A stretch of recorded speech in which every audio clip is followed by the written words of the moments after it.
Let me ask you something honest. When you're around a girl you really like, are you actually yourself? Like, really think about it for a second. Is that the same version of you that laughs with your boys, argues about dumb stuff, says exactly what's on your mind, forgets to be cool because you're just too busy being real? Or is it a different guy, the edited version, the one who thinks before every sentence, the one who checks the tone of his text 3 times before sending, the one who laughs a little too hard, agrees a little too fast, and quietly monitors her face after every word he says just to make sure she's still into it? Brother, she can feel both versions, and I know which one she's falling for, and it's probably not the one you've been showing her. Here's the thing nobody tells you when you're young and figuring this stuff out. You think attraction is about performance. You think it's about having the right words, the right look, the right thing to say at the right moment. So you spend all this energy crafting this version of yourself that you think women want. You mirror what you see in movies. You copy what seems to work for other guys. You perform, and then you wonder why it feels forced, why she seems interested but not really interested, why conversations that should feel natural feel like you're diffusing a bomb. It's because she's talking to your mask, not your face. And here's the dark part. Women don't consciously know they're reacting to this. They won't sit there thinking, oh, he's performing. They'll just feel something is slightly off, something underneath the surface that makes them hesitant, something that keeps attraction at arm's length even when everything on paper looks fine. You look good. You said the right things. You were charming, but something was missing, and what was missing was you. I want you to think about a moment in your life when you were completely relaxed around someone, a close friend, a family member, someone you've known for years, someone around whom you have zero reason to perform. Think about how you move in that energy, how you talk, how you laugh, how you say stupid things and don't care, how you're not tracking anyone's reaction because you're too busy just existing in the moment.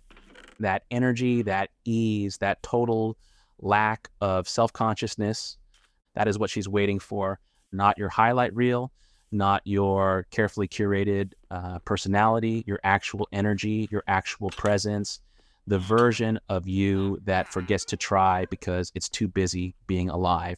And I know what you're thinking. You're thinking, but I can't just be fully myself. What if she doesn't like that version? And this is the exact trap that keeps guys stuck for years. Because when you start editing yourself for someone else's approval, you've already handed over the thing that makes you attractive. Confidence isn't loud. Confidence isn't bragging. Confidence is being completely comfortable with who you are and showing up with zero apology for it. The man who walks into a room and doesn't adjust himself based on the crowd. The man who has a quiet certainty about him, not arrogance, not ego, just ease. That guy, he doesn't have to chase because energy like that pulls people in without trying. Women are drawn to men who feel like themselves, fully, unapologetically themselves, because it's rare. Most men you meet in your life are performing on some level, trying to be tougher than they are, trying to be funnier than they are, trying to look like they have it more together than they do. And women feel this so acutely because their emotional radar is calibrated for exactly this. They're not looking for perfection, they're looking for real. So when they find a man who actually shows up as himself with his flaws and his weirdness and his quieter moments, and he's completely at peace with all of it, she doesn't just like him. She gets curious about him because he's different. He doesn't need her to complete him. He doesn't need her validation to feel okay about himself. He's already okay. And that's when something shifts. That's when she starts thinking about him when he's not around. Not because he said something genius, not because he looked a certain way, but because his presence felt different, like resting next to a fire, like something that just made her feel calm and safe and also kind of electrified at the same time. That's what realness does. That's the effect of a man who's done editing himself. Let me give you a real example of what this looks like in practice. You're talking to her. The conversation hits a lull, and instead of panicking and scrambling for the next topic, instead of filling the silence with noise just to avoid the awkwardness, you just sit in it. You look at her. Maybe you smile a little, you let the moment breathe. That silence to a woman feels like calm authority. It feels like a man who isn't desperate for approval. It feels like someone who is so comfortable in his own skin that he doesn't need every second of an interaction to be entertaining. Most guys are terrified of silence. They treat it like failure. They rush to fill it. But silence in the right hands is one of the most powerful things you can offer someone. It says everything without saying a word. It says, I'm not performing for you. I'm just here. And that changes the entire texture of an interaction. Now, let's talk about the thing that kills this energy faster than anything else: seeking approval.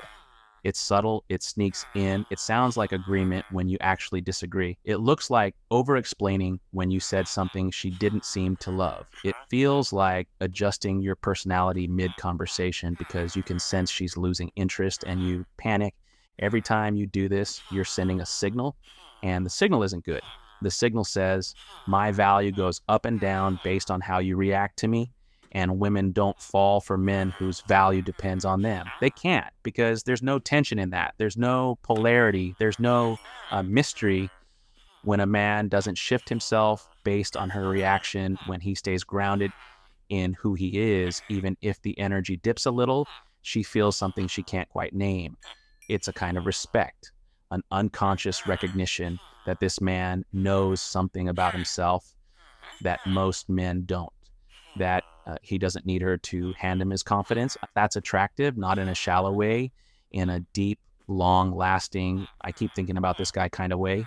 And here's something I want you to sit with for a second. The version of you that she'll fall for isn't the future version.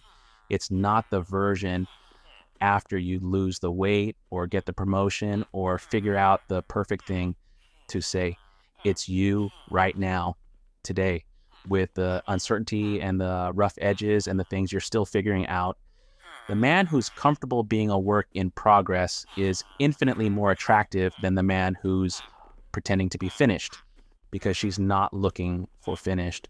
She's looking for direction, a man who knows where he's going, even if he hasn't arrived yet, a man who has enough peace with himself to not need constant reassurance that he's enough. You are enough, not someday. Now, the moment you actually believe that, the energy shifts. People feel it, women feel it, and suddenly the thing you were chasing starts moving towards you instead. Stop performing, stop editing, stop rehearsing. Just show up as you, fully, calmly, with your actual humor and your actual opinions and your actual vibe. Because the guy she's waiting to meet, he already exists. You just have to stop hiding him. If this hit different than what you're used to hearing about attraction, it's because this isn't about tactics. It's about who you're becoming. And if you want to go deeper on that, the next video is exactly where you need to go.